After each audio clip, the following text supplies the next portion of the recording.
Hey, what's going on, YouTube? This is JD Moonin, and I'm here. I'm making a video.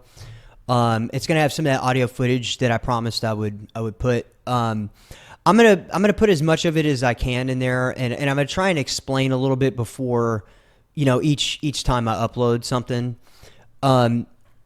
Just I want you to bear in mind, and put yourself in the situation I was in. Keep in mind, this recording was done on June 31st in 2022. This is right before I go to jail. Okay. She sends me to jail just a couple of months after this on false charges. I beat the case. It was dropped with prejudice, and it was dismissed with prejudice, actually.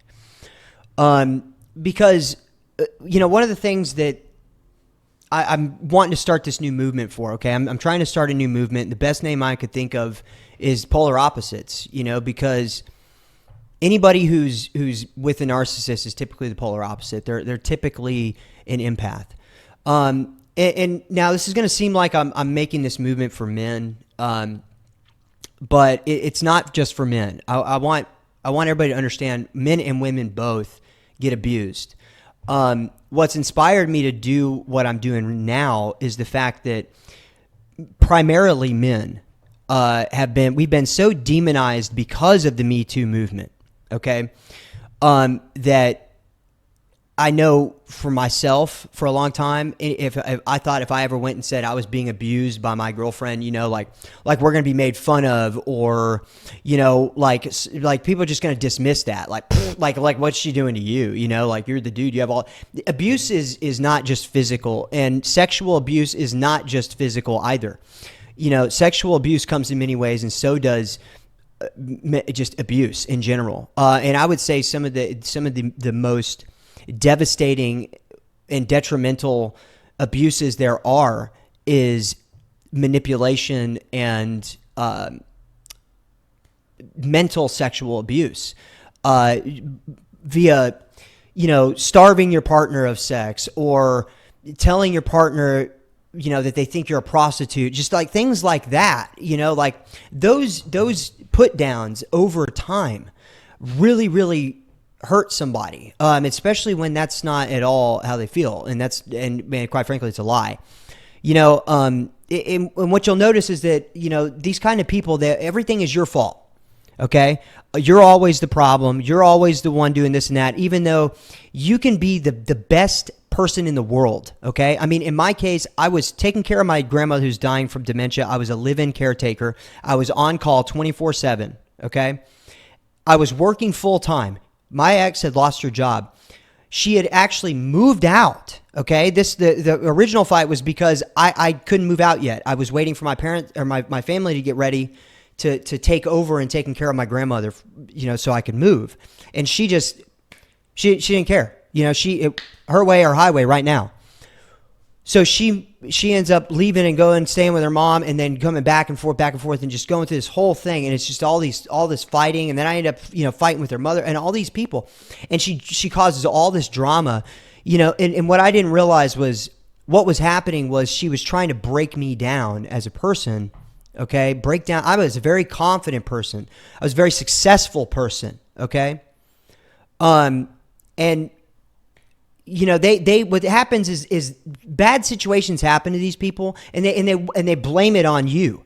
They act like it's your fault, and you're the one that's helping them through it. You're the one that's like, oh, don't worry, we can live at my place for a little while. After my family gets everything switched with my grandma, we can move out, we can get our own place or whatever. You're paying for everything for her daughter, all this, right? But yet it's still your fault. Okay. And so what I want you to take away from this is when I turn this audio on, okay, I want you to think when you're listening to what I have to say. And now be ready, because there is some cuss words in it, okay? And I was going through a very, very hard time. I was very upset.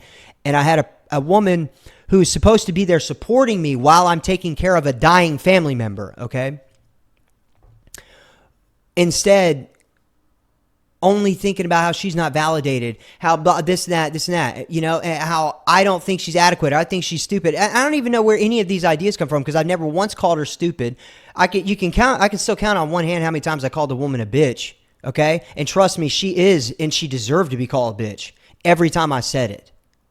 You know what I mean? It's just, she had gotten physical with me multiple times. Okay? I mean, I had bruises and stuff. I still got the pictures of from her trying to do something to me. And then, I mean, and one time did I ever get physical back, and that was because she spit in my face twice, and then she swung at me, and then that's whenever I was like, oh hell no, you know, and I put a stop to it.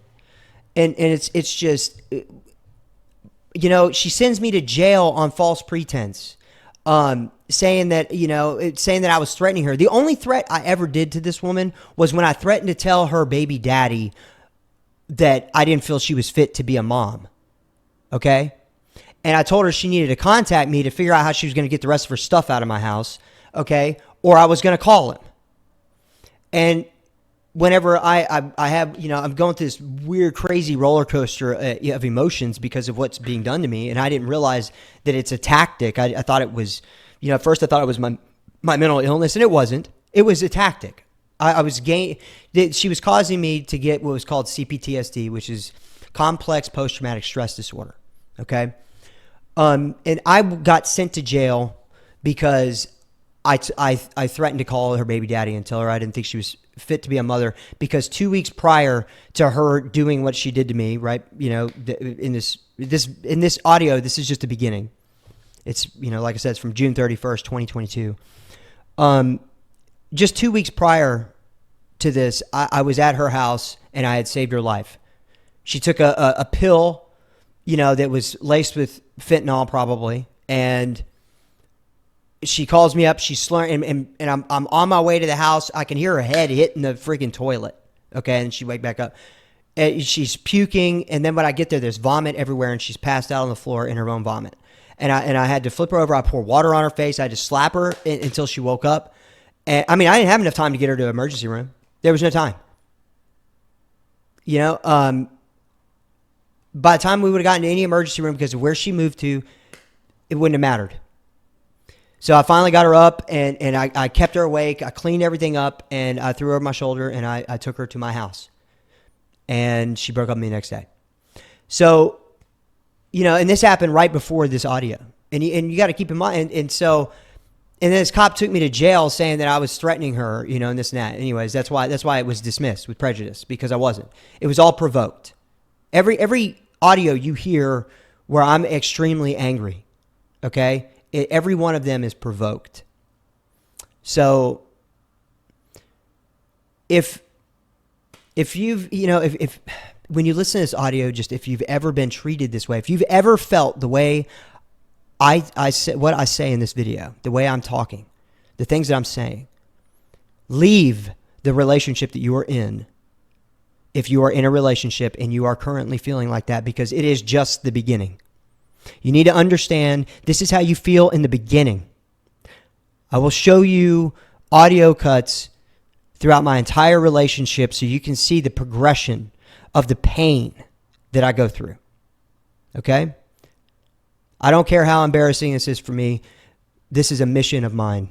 I am determined to take these women down who are taking advantage of the system and using what was beneficently created by Me Too, okay?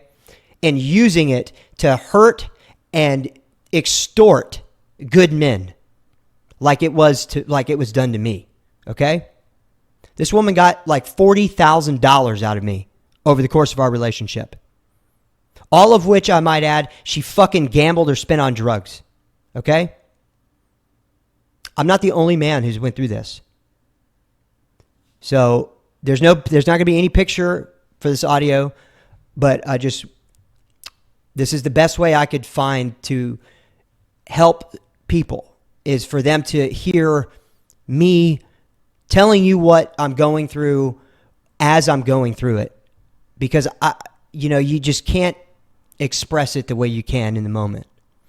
The anger that you have shows the reality. You know, when after the fact, you're not angry like that anymore. So here it is, and this is the beginning of my memoirs of a relationship with a narcissist. So here it is.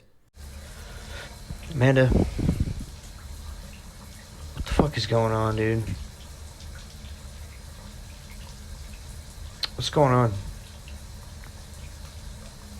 Why do you think that I'm controlling your life?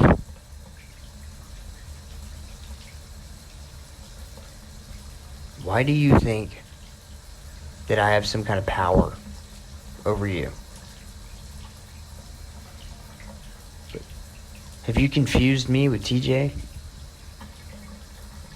Like I'm some controlling dick? Because I just feel like I'm not being treated with anything similar to like what I feel like I'm putting out, you know? Like, that's not a valid thing. Because it was valid whenever you felt that way, but it's not valid when I feel that way. I just feel like I'm giving a lot more than I'm fucking receiving. That's all I was trying to tell you. Like, because I want a little attention. But I don't know. I don't know how I feel about the way you treated me tonight, dude. Like, I really don't.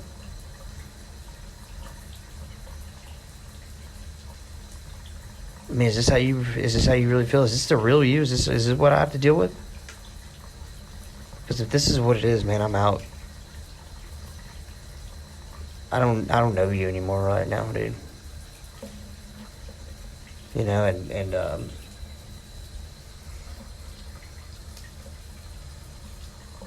anytime I bring up anything I've done, it's just, I'm just throwing it in your face. So sick of that. Not throwing it in your face. I'm sitting here going, dude, like, am I doing enough? Like, can I just fucking be, can I get the approval, the stamp of approval? I'm doing enough?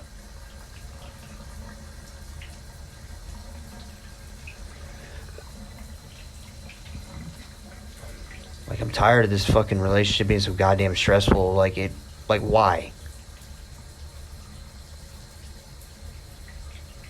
Like, I'm fucking taking care of my dying grandmother, man, and I just, like, can't even get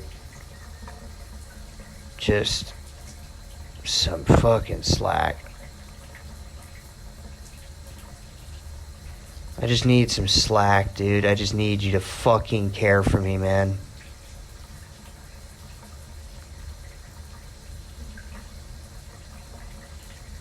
I'm so fucking miserable right now. I've been miserable.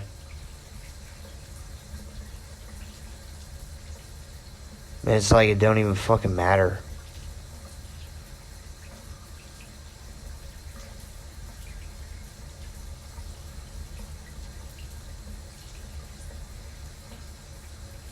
You know, I'm trying to talk to you about how I feel. You're so fucking focused on not being validated.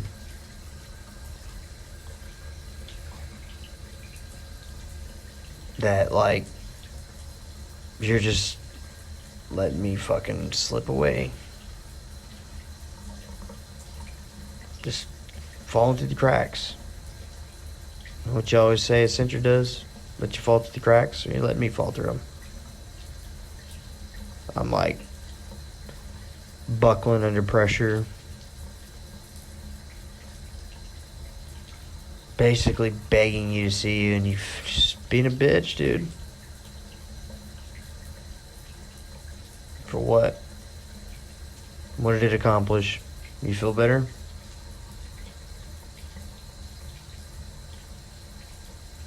This is what I was talking about. I can't deal with this attitude anymore that you got. You're ruthless, dude, and fucking cruel.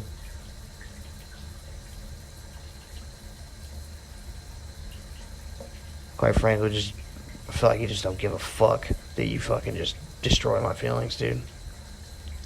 You just tell me, I just don't want to fight. Yet you continue to fight. Over it.